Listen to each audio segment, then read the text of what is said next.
एक बार की बात है, मगहर नगर में अकाल गिर गया था। हर तरफ पशु पक्षी भूख प्यास से मर रहे थे। पूरे मगहर नगर में त्राही त्राही मच गई थी। मगहर का बादशाह उस समय बिजली खान पठान था। नगर को अकाल से निजात दिलाने में वह भी नाकाम रहा। राजा तथा प्रजा सभी दुर्भिक्ष से परेशान थे। उस नगर में एक परमेश्वर कबीर साहिब जी के चमत्कारों से परिचित व्यक्ति था। एक दिन वह बादशाह के पास गया। बादशाह, काशी में एक कबीर नाम के बड़े प्रसिद्ध महापुरुष रहते हैं। सुना है उनके लिए कुछ भी असंभव नहीं है। उनके कई चमत्कारों ने लाखों लोगों को उनका शिष्य भी बना दिया है।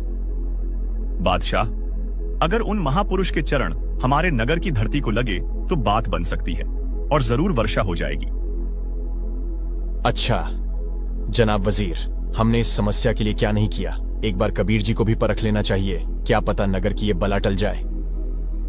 क्यों नहीं जहांपनाह, काशी के राजा बीर सिंह बघेल आपके अच्छे जाने माने और विश्वास पात्र राजा है। वे जरूर आपकी बात मान लेंगे। जल्द उन्हें पत्र लिखकर उस महापुरुष को लाने का बंदोबस्त कीजिए। अब और प्रतीक्षा नहीं करनी चाहिए। जो आज्ञा जहांपनाह। बिजली खान पठान ने राजा बीर सिंह बघेल को काशी पत्र भिजवाया। प्रणाम हो महाराज। यह पत्र मगहर बादशाह बिजली खान पठान की ओर से है। प्रिय बंधु बीर सिंह, आज मैं एक बड़ी चुनौती का सामना कर रहा हूं, जिसका मुझसे कोई समाधान नहीं हो पाया है। नगर में पड़े अकाल के कारण सब और हाहाकार मच गई है। हमने सुना है कि आपके नगर में एक दिव्ययुक्त महापुरुष रहते हैं, जिनका नाम कबीर है। राजा बीर सिंह बघेल पूर्व ही परमेश्वर कबीर साहिब जी के चमत्कारों को देखकर और पूर्ण ज्ञान समझकर कबीर साहिब जी के शिष्य बन चुके थे। हम आपसे निवेदन करते हैं कि उन्हें कृपया करके हमारे नगर में भेजने की कृपा करें। शायद हमारे भी भाग्य उदय हो जाए। मैं आपका आभारी रहूंगा। मंत्री जी, बिजली खान बादशाह ने महापुरुष तो सही चुने हैं, लेकिन गुरुदेव का वहां इस प्रकार जाना उनका अपमान होगा। और अगर बादशाह में आधिनी नहीं आती है तो परमात्मा कोई रजा नहीं बख्श पाएंगे।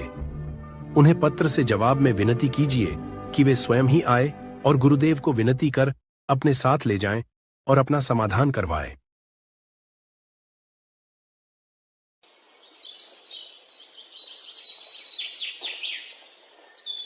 अस्सलाम वालेकुम जहांपनाह। यह पत्र काशी नरेश राजा बीर सिंह बघेल जी की तरफ से है। प्यारे बंधु बिजली खान जनाब, मैं आपके पत्र को स्वीकार कर चुका हूं और मैं ये खुशी जाहिर करना चाहता हूं कि आपने बिल्कुल ठीक और 100 आने सही महापुरुष को चुना है। मैं दृढ़ता के साथ आपको विश्वास दिलाता हूं कि आप अल्लाह की जात परमेश्वर कबीर साहिब की रजा से जरूर इस समस्या से छुटकारा पा जाएंगे, क्योंकि मैं स्वयं उनसे खूब परिचित हूं और उनका ही भक्त भी बन चुका हूं। लेकिन मैं आपसे निवेदन करना चाहूंगा कि संत मते के अनुसार महापुरुष या संत महात्मा को आदेश देकर बुलाना उनका अपमान ही है, क्योंकि इस प्रकार वे आपके नगर आ भी जाएं और रजा न बख्शे तो कोई औचित्य नहीं रह जाता। मैं आपसे अनुरोध करूंगा कि आप स्वयं ही उनके पास आए और प्रार्थना करके अपनी समस्या बताएं। निश्चय ही मगहर की यह अकाल की समस्या नहीं रहेगी। जनाब वजीर, काशी चलने की तैयारी की जाए।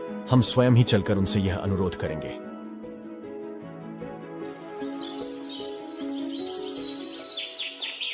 अगले दिन बादशाह बिजली खान पठान नगर के कई लोगों के साथ काशी के लिए रवाना होते हैं।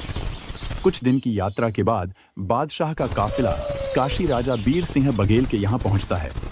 दोनों राजा कबीर साहिब की कुटिया पर पहुंचते हैं।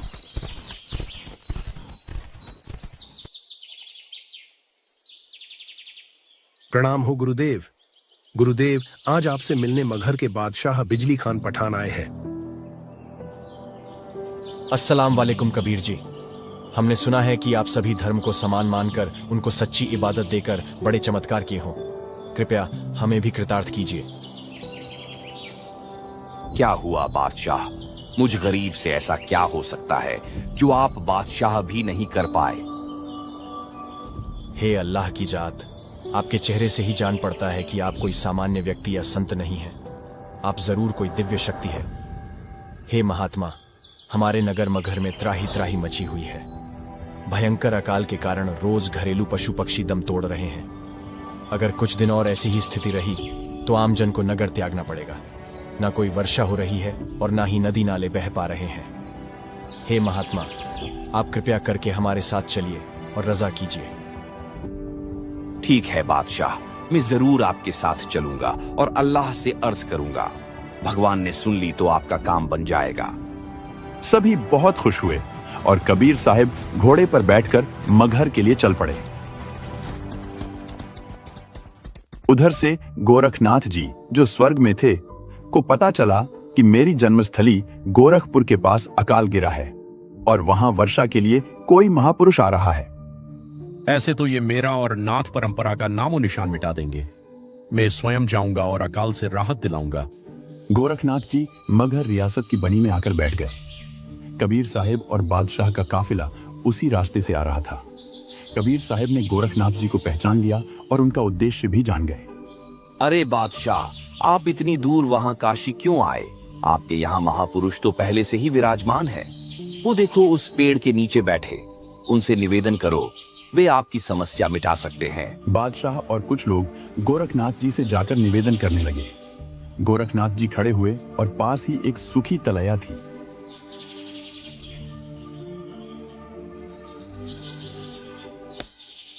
एक तेज पानी का फंवारा निकला और देखते ही देखते पूरी तलैया भर गई और फंवारा रुक गया। देखा बादशाह, आपके नगर के प्रसिद्ध महापुरुष तो यही बैठे हैं। आप बिना किसी वजह के काशी गए। वो बात तो ठीक है कबीर जी, लेकिन नाथ जी, इस पानी से तो हमारे पशु ही तृप्त नहीं होंगे। भरपूर पानी की आवश्यकता है। अच्छी वर्षा हो, ऐसा कुछ कीजिए। इस नगर में वर्षा का कोई संयोग नहीं है और ना ही कोई करवा सकता है। बुलाओ उसे जो यहाँ वर्षा करवा दे। मैं भी देखता हूं ऐसा कौन है। इस नगर का यही क्रमलेख है। अभी 2 वर्ष कोई बरसात नहीं होगी। ऐसा कहकर गोरखनाथ जी जाकर बैठ गए। बादशाह, आप लोग घर जाइए। मैं यही बैठकर अल्लाह से दुआ करता हूँ। अल्लाह ने चाहा तो कुछ देर में वर्षा हो जानी चाहिए। जैसी आपकी आज्ञा महात्मा, लेकिन हम घर जाकर क्या करेंगे? आपको ऐसे छोड़कर कहां जाएंगे? बादशाह और नगर के लोग मायूस से होकर दबे पांव नगर की ओर चल पड़े। कबीर साहब उस तलैया से कुछ दूर जाकर बैठ गए। बादशाह और सैनिक कुछ ही दूर पहुंचे थे कि इतने में चारों तरफ भयंकर काली घटाएं छा गई। नगर के सभी लोग गदगद हो गए।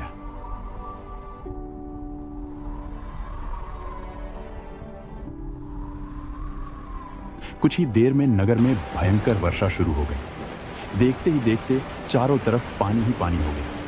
काफी देर की वर्षा से सभी नदी तालाब भर गए। बादशाह और नगर के सभी लोग बड़ी खुशी से कबीर साहब के पास पहुंचे और जयकारे लगाने लगे। कबीर साहब को बड़े आदर के साथ नगर लेकर आए।